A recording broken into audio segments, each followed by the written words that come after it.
Hello and welcome to Brian Moore's Full Contact with the Telegraph. England's hopes of winning a Six Nations will go on for another year after being beaten by Ireland at Twickenham on Saturday. An already difficult challenge was made even harder by Charlie Ewels, who got sent off in 82 seconds, the record sending off in the 4, 5 or 6 Nations history, and that meant Eddie Jones decided to play the entirety of the game with just 14 men. And despite that setback, England did show an incredible amount of character and fight, and they matched the Irish in almost every department. Well, in fact, they actually mullered them in the scrum as well. But the Irish ran out eventual winners because they found a way to win, even though they didn't play well. We'll recap the game in detail with the former Ireland prop Mike Ross and with my co-host Rob Vickerman. Next up for England is a trip to Paris to play in the Grand Slam game. Well, that's Grand Slam hopefuls France. And the French remain on course to lift a first title since, can you believe it, 2010. They ground out a narrow win against Wales on Friday. And Wales, actually, they had the chances. Could probably have stolen a famous victory, but ultimately came up short. And it was another incredible defensive effort by the French. We'll discuss if England can go one step further and spoil the chances of the Grand Slam party in Paris this weekend. Elsewhere, we will preview Super Saturday, where all 3 games will be played back-to-back. And we'll ask some of your questions too. Lots regarding the scrum, England's ineffective attack and Spain's qualification for the World Cup. Delighted to welcome back alongside me the former England Sevens captain, Rob Vickerman. Hi, Rob. Hi, Brian. You're good? We were talking about chaos. There certainly was chaos. It didn't come in the manner that I thought it would. Let's get this out of the way first of all. When a player is going to learn, if you bend your knees, you're probably not going to get sent off. You'll probably get the benefit of the doubt. If you don't, you're going to ask the referee to make a decision. And if it's a borderline hard one, like many say it was, I don't think it was borderline, but then you're going to be in trouble. It's a really interesting point on 2 factors here, right? And we're talking about the professional game, and they're having to relearn habits that they've spent potentially 20 years trying to get to win these dominant collisions. So that's one side of the conversation, which no doubt we'll have. The second thing is the height of some of these players that are getting penalised, red carded and yellow carded. I'm sure there is a study to be had here about how players 6'5" and above are more liable to make these high tackles, albeit the caveat being James Ryan's about 6'7" himself. So you'll just have any excuse on it. I mean, one thing we've got to say, and I know this firsthand trying to coach under 10s, it is so difficult to get players when they're faced with a front-on collision to go low. It's really difficult because naturally what they do first and foremost is look at a ball which by and large is carried round about middle of the chest. Yep. So you've got to really change the whole psychology, and that's for kids learning to tackle, to trying to almost re-encrypt these processes and motor neuron habits that these players have. It's going to take some time, but undoubtedly that cannot be in the game. It looks horrific. The outcome was horrific, and luckily it was stopped far quicker than the one we saw on Friday night, which was for me worse with Thomas Williams when he was basically prone on the floor for 95 seconds. So definitely a red card. The other thing is, his head was on the wrong side. He's going across the player, he's in front of the player, which I know a lot of coaches don't mind because it actually stops the player because they either fall over you or you actually tackle them. But if his head had been on the other side, who knows whether there'd have been a head contact at all. There might still have been. But at least, again, he would have done, something within his power not to have his head on the wrong side. So that there's two aspects to that. Look, well, anyway, after that, I don't think you could ask much more. Could you ask much more from England against what is a good Irish side? And just ask you this: Ireland committed any amount of penalties. They probably should have had a yellow card themselves and Henderson on the floor, actually, just before half-time. They made a lot of they made a lot of errors, handling errors and turnovers. To what extent do you think that was them not quite up to scratch, or the credit should go to England for putting an enormous amount of pressure on them? Well, again, this is a multifaceted answer, isn't it? One thing I found really intriguing post-game, because I was stood with Wayne Barnes after it in one of the hospitality suites, and I asked him, psychologically, you've got referee in the middle of the pitch who is getting booed by 82,000 people quite visibly and audibly for the decision-making and communication process around it, which is a bit of a subtopic.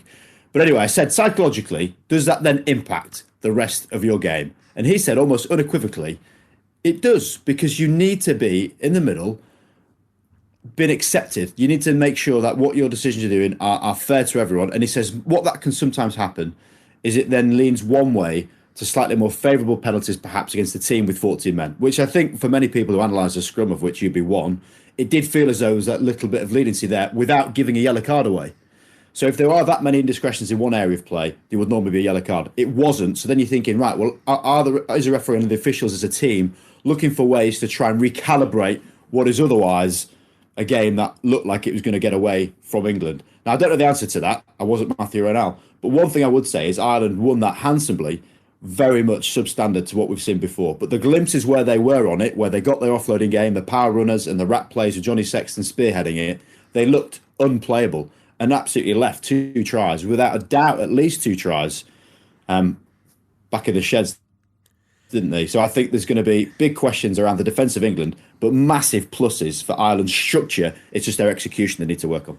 Well, I'll make 2 points about the illegalities in refereeing. Some of the Irish fans were posting on Twitter, oh, look at this angle of Genge. He's at an angle. Well, I tell you what, if you watch Furlong, he takes a long bind, which he's supposed to do, which means his arm is on the shoulder, and then immediately he tries to take a short bind. Now, you're not supposed to change your bind anyway, that's illegal. And secondly, someone said to people, do you know why he's taking a short bind?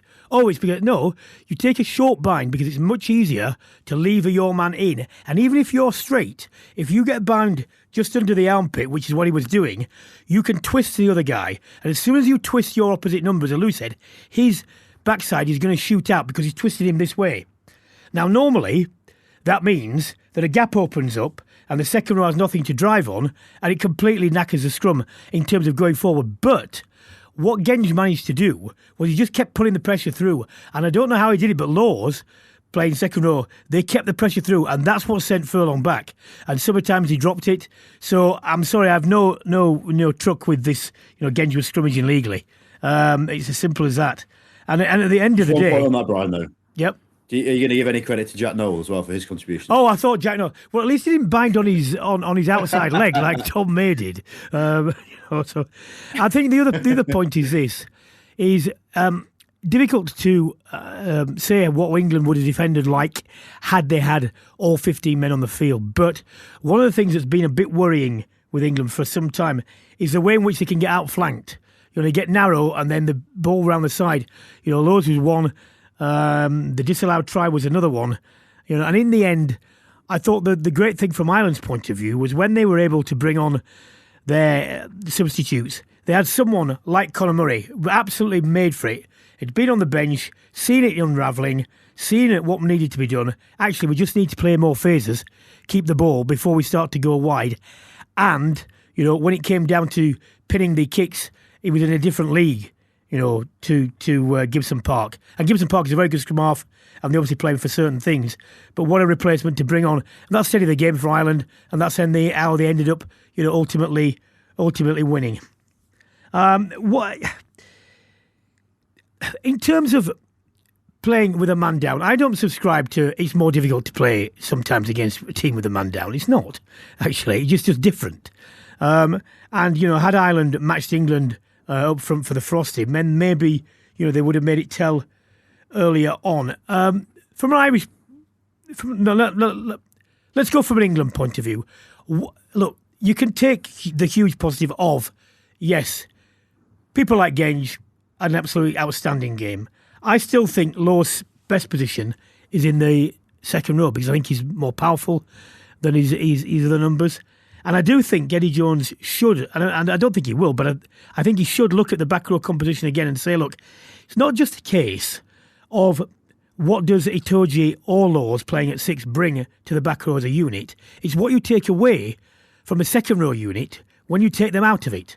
And if you put another back row player in, like Dombrandt on the blind side, or Simmons on the blind side, or someone else who habitually plays there, is that better than the aggregate of what you lose in the second row, putting either Itoje or Laws back there and bringing in someone in the back row?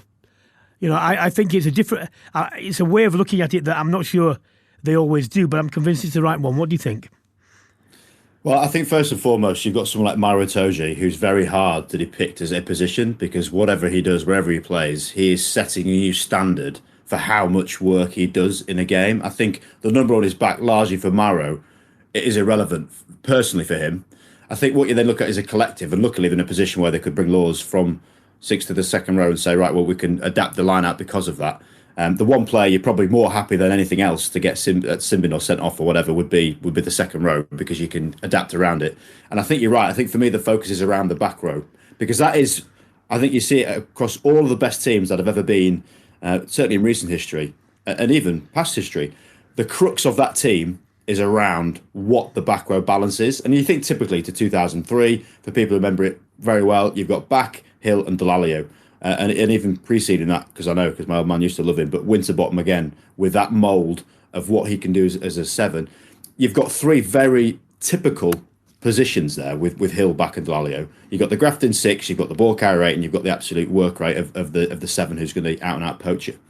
And I think there's certainly a degree of the current England back row where there is so much change and inconsistencies with that selection that they don't really feel as though they have got that role. And they had it with Billy Vunipola, who's out and out your carrier, and he'd give you 20 odd carries a game, and his defence was great. And seems losing that and that stability he provided. I think they really are looking a bit fragile in that area. And the difference is Ireland, who also interchanged their back row quite a bit, they're like for like. They're very similar type of players. And I think that's where England need to look at consistencies, which is a common theme throughout. And I'll give you a stat later on when we discuss about further selection as to why that is really the case across the whole of Eddie Jones's selections. Well, why don't we go on to, because I was going to ask, about some of the criticism that was aimed at Ireland, but I prefer to do that when Mike Ross is here as well. You're moving forward. You don't know what Curry's going to be like, but it doesn't look good. No. To give them the best chance that they have in Paris, and they do have a chance, because it has been shown, the Welsh did show that France can be knocked slightly off their game. I don't give them, a great deal of hope there, but I do say they go there with little expectation and the possibility, if they get it right, because they can do that against France. What sort of selections are you talking about to give them the best chance there? Well, here's the one I was going to drop in, and this for me is the most powerful statistic you can get when you look at how teams are formed and the ability to be consistent. That game against Ireland was the 11th consecutive game where the 10, 12, 13 selection had changed. Now, I've been a centre in 15's game myself, I know. You cannot understate how important it is that you have that symbiotic relationship with your centre partner. It just needs to be there. Every team that's ever existed, they've had that consistency of selection. Typically, any team you can think of, you can probably name two or three centre pairings rather than just one centre.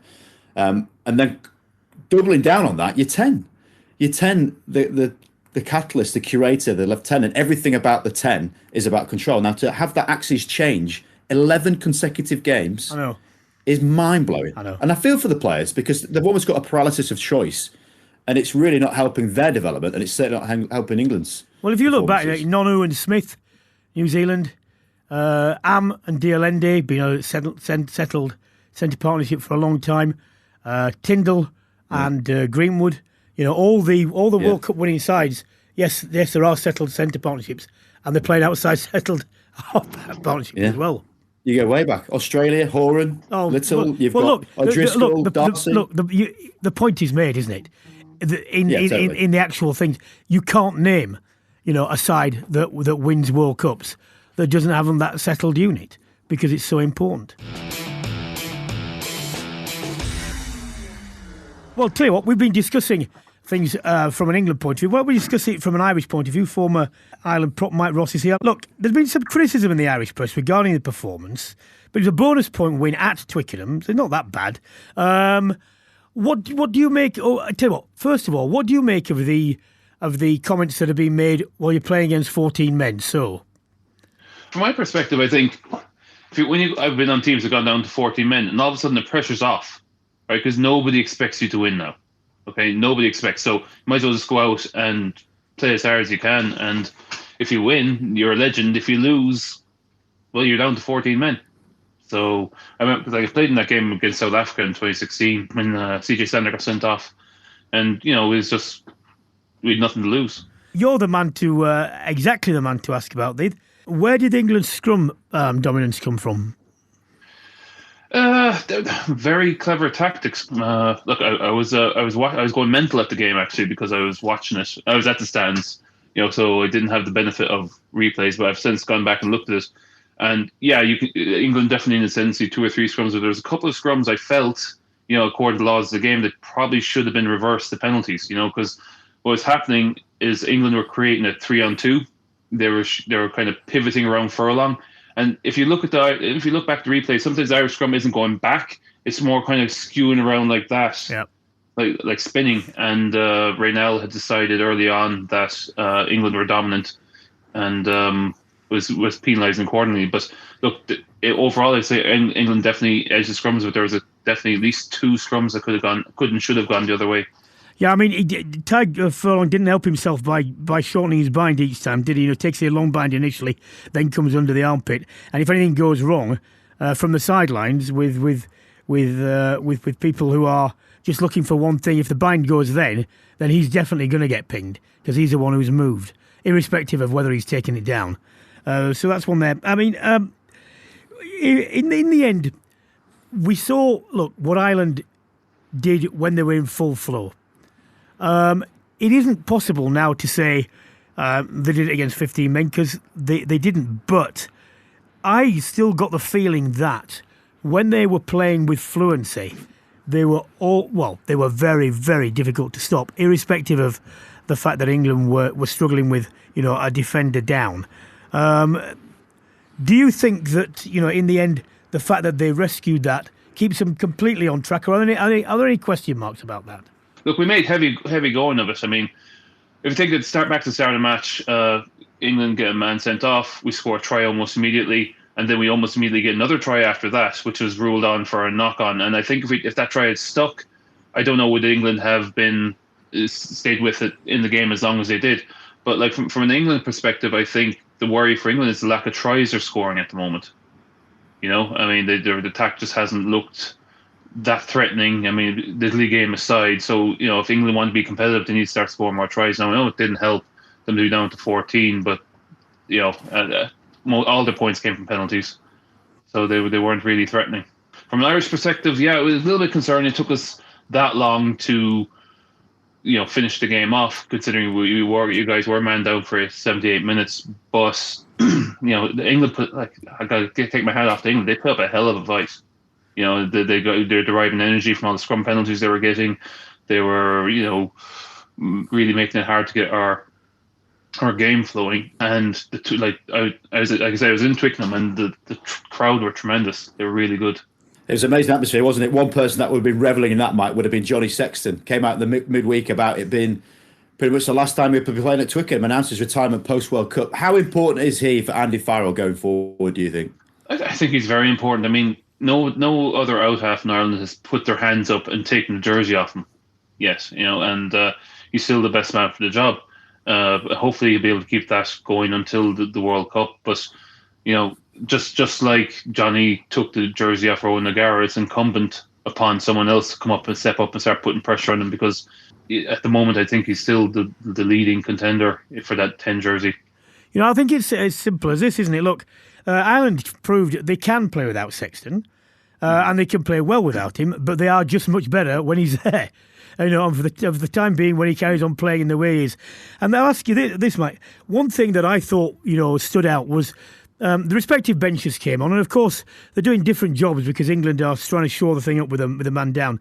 But when you get someone like Conor Murray, who comes with all the experience, and suddenly it looked a lot more steady, didn't it? Very different player to Gibson Park, but it looked as though they'd said, right, well, actually, wait a minute, we don't need chaos at this point. We just need to do things well and in a set way, because the gaps will open up. It's not like 15 against 15 where we have to create things. Things will come provided we keep our foot on the pedal and stop giving the ball away, stop making mistakes, stop giving penalties away. And from that, for that, the reason, I think the Irish bench, can play several different ways, and that must be a huge thing going forward, mustn't it, for Farrell?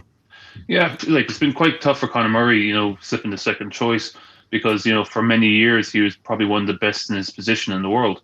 But like you said, Brian, he came on, he steadied up the ship, and I felt at times Ireland were very guilty of trying to force things. I mean, How many times we forced that final offload? You think it like Tig passing to Bundyaki, if he held on to it, like you said, build the phases. There's a gap's going to appear somewhere because England are a man down and will take advantage. Where sometimes we try to score straight away and maybe need a bit more patience. And certainly with Conor Murray coming on, that experience, he's been there, done it all at the top level, and he knows. And he's also watching from the sideline. So often you get a different perspective to the guys who are playing. You can see exactly what needs to be done. It must be an interesting position for an Irishman, still in the chance of winning the tournament, but knowing you'll have to be geeing on England on Saturday. How will that feel for you as a stout Irishman? No, I have no problem. I will definitely, be shouting for England. But guys, I'm finding it very hard to see past a French win. Especially, look, they're at home. They know it's at stake. There'll be 80,000 in Stade de France, and the way they're playing. I know they didn't really. Their attacking game didn't really get going against Wales in the second half on the weekend, but their defence was phenomenal. Just a final question, Mike.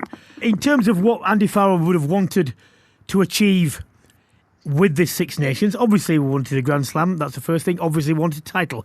If he doesn't get either, how many points out of 10, roughly, do you think he'll give the Irish players for this campaign? I would say probably around a 7 out of 10. They've played very good rugby at times, and they were but for a couple of turnovers against France, they could have come out there with a win. Yeah. I think for me that was probably one of the games of the tournament. If I was neutral and I was watching Ireland versus France, I thought it was a tremendous match.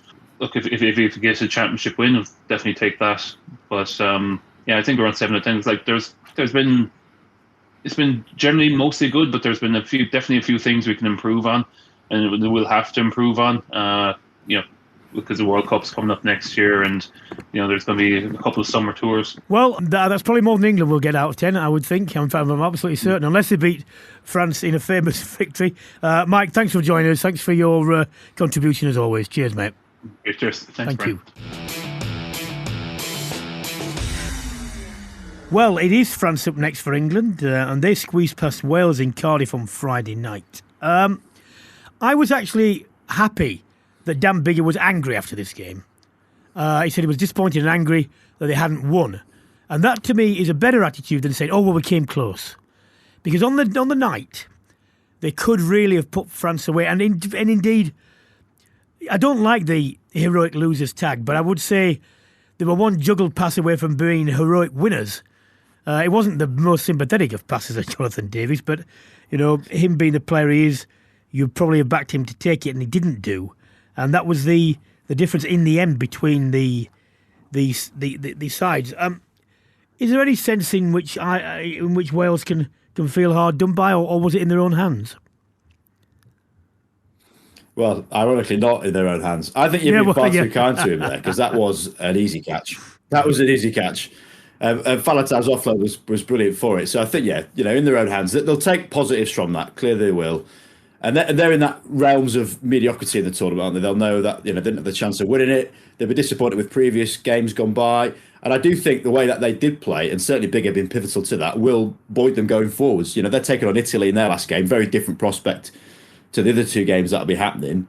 But I think their biggest concern is around trying to get the regions functioning well again, and that will be acutely aware to not just the Welsh team but the Welsh public as well. And the fact that the media tagline going into that was that it wasn't sold out. You could see the empty seats on every single kick that was taken. You don't want those messages to be going forward. It's about a spirited performance. They pushed the French team, who realistically you didn't think they'd get that close to, very close, and could indeed have won it. So very much positives there. And I think, it's great to see Biggar's natural competitiveness coming out, because that is infectious. And you've got your captain, your leader, and your talisman saying that, it will rub off on everyone else. And I do think the addition of Navidi, for example, brought so much more. Now, I'm not saying that the players who have had to step in for him are substandard. They've fought well, and going forward they can play a role. But when you're missing, Tipperick as well. The things could have been very different for for Wales all round. And I felt that when they got into a groove at Twickenham, and again they had it was a bit but little to hold them back because they were behind and just had to go for it.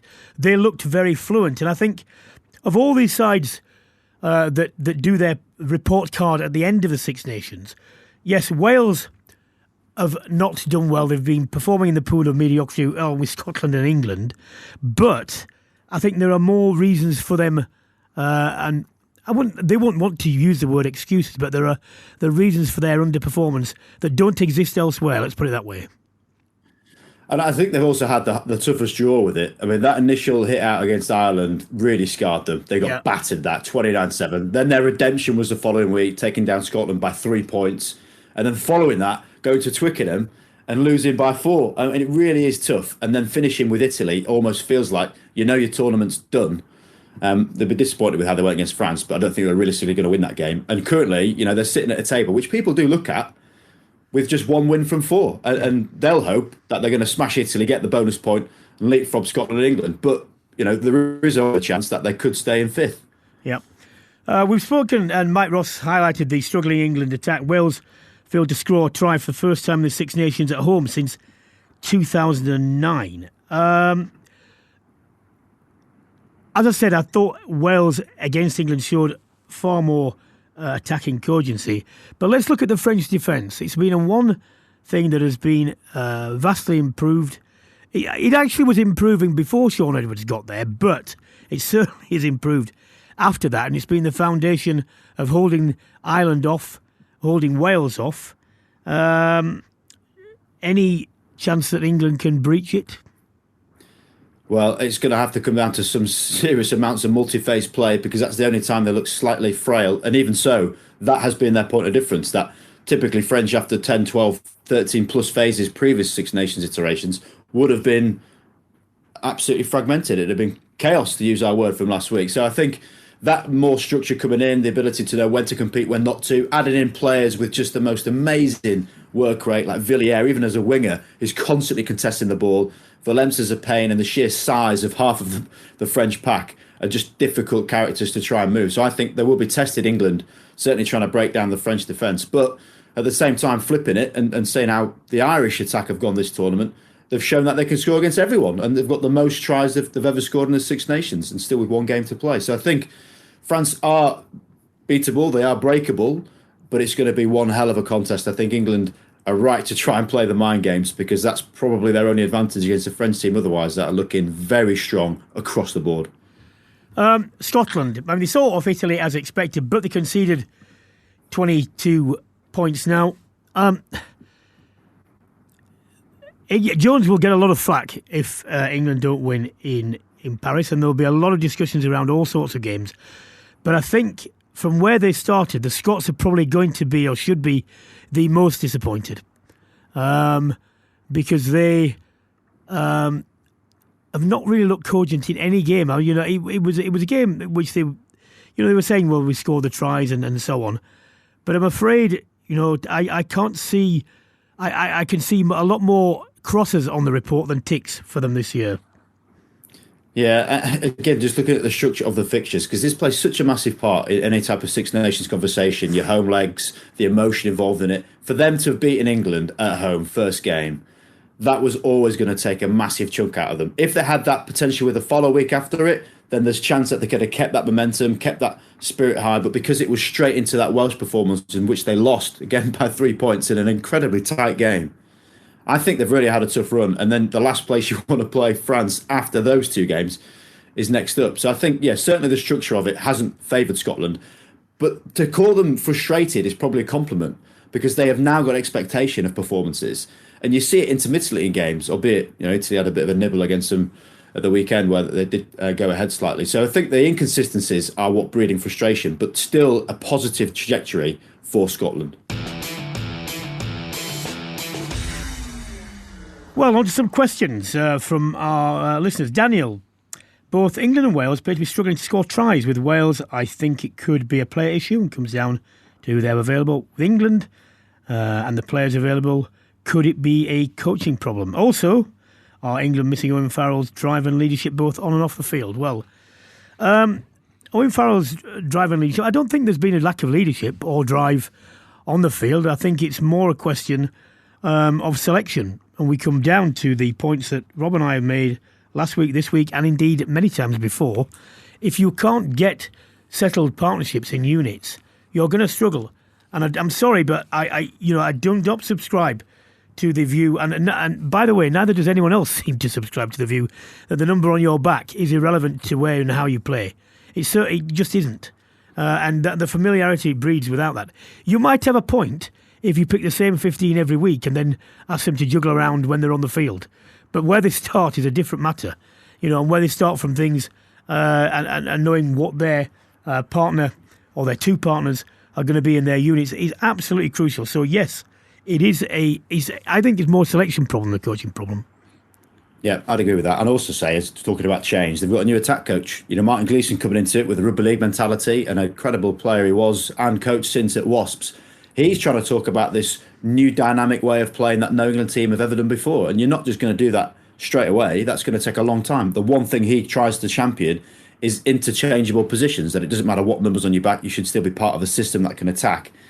And how often are these players together? How often are these England players playing in a team that is consistent? And it's not enough, and that's going to take a long time. However, we don't really let them have that as fans, as critics, as pundits in the Rob, game. I mean, they've been in camp a long time, but I would just say this to people. You can practice as much as you like, internally. It's games that count, because you'll never replicate. You just can't replicate the emotion, the tension, the daft things that people do under pressure, the good things that people do under pressure, or indeed the pressure. You just can't do it, and you need to have test matches for that.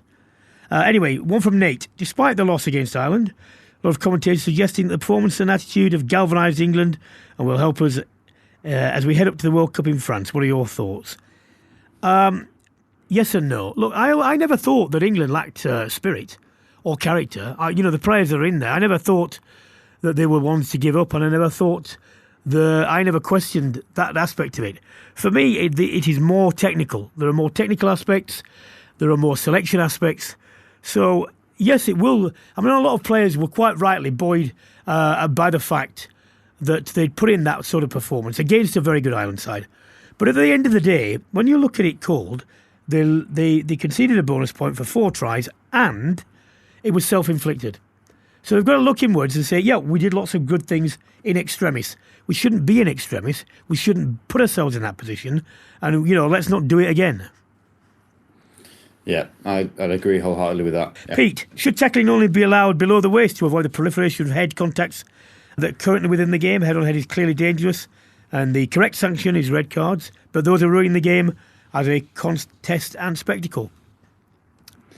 I really hate this word, ruining the game. Like, when people use it, it's such a strange thing to try and depict your emotion about ruining a game. We're talking about the welfare of players and the impact of that going forward. Now, to answer the question directly, it's what I now coach in the 10s. So don't even think about going above the waist, because when you're playing in 15 years, there is very unlikely going to be any tackle allowable higher than the waist, which means, flipping it, you're going to get loads of offloads and encouraging running rugby and support lines and keeping that ball free and moving everyone around. So the mantra has to change. And I think the difficulty is, as I mentioned before, you're hardwired to target a ball. You're upright because you're not necessarily set, knowing as soon as you do lower or dip, you are then stationary. So every single defence coach on the planet for 15, 20 years since professionalism has got people always dynamic, always moving forward. And the last thing is dipping into the contact. And to change that, it's really difficult, especially when you're 6'8". I'm on the panel. I see it week in, week out when we have to sit there as the disciplinary team and look at the clips. We go slow motion, which again you shouldn't really do, but slow motion views of how players mechanically are changing.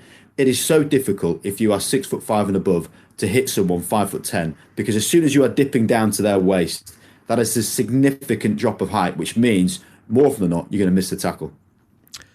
So there are problems with it, but the fact is this. The fact is this. At the end of the day, Pete, player safety is going to be put first. It should be put first.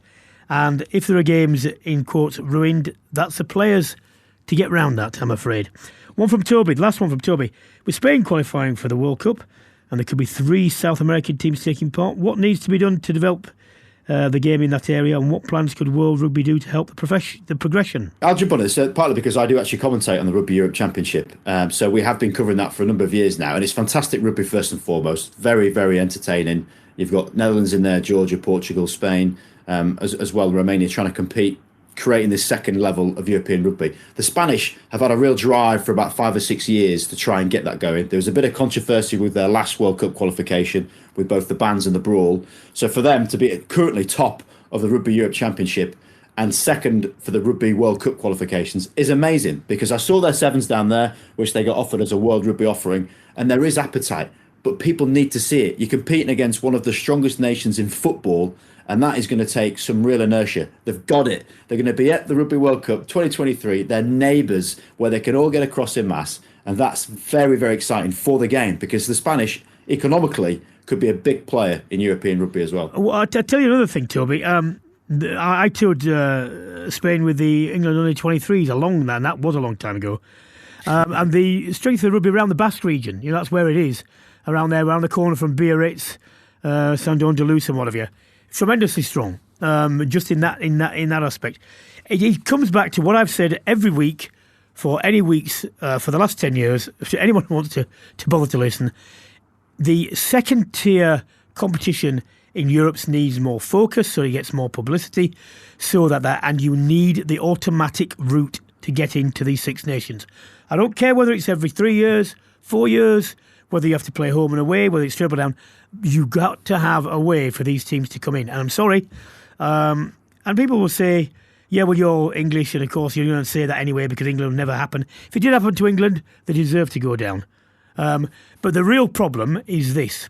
One, there's no appetite to get the automatic stuff. But secondly, the drop-off from the Six Nations to the secondary tournament is so big that it's very difficult if you have to exist for 3-4 years outside that, with a lack of profile, the lack of money, sponsors would go and so on. That's the real problem. The second division tournament needs the awareness and the quality, the publicity for it needs heightening, and then you need to give them the opportunity automatically to come to the top table. And that is the only way, I'm afraid, that is the only way which you will grow the game and get self-sufficiency. Otherwise, you are going to be reliant on what you're doing now, which is World Rugby handing out cash to them, because that's the only way we'll survive. And we can't keep, no one wants to keep doing that.